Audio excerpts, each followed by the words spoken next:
ครับท่านสบายดีพ่อแม่พี่น้องคนสุขุสุขคนวันนี้เขาสิไปซื้อดอกไม้ให้เมียเนาะเอาเบิ่งมาเป็นสิมากกว่า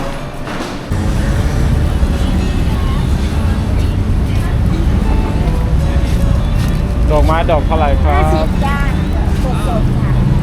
ดอกไม้สด50 บาท ใช่ตลาดนอก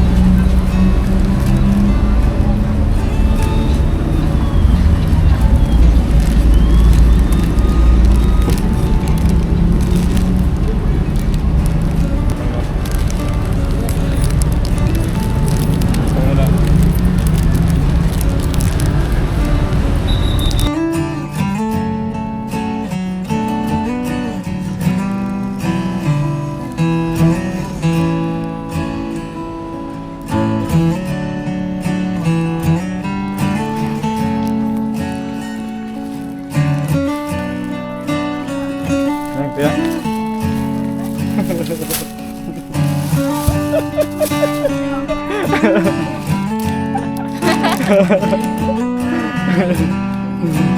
มีจะผัวให้เมียน้องยังไม่ให้ผัวเลยนะดอกไม้สดๆเลยจะได้ซื้ออันนี้โซ่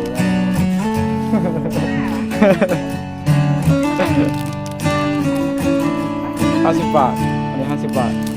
ตัวเป็นตัวปลอมมันก็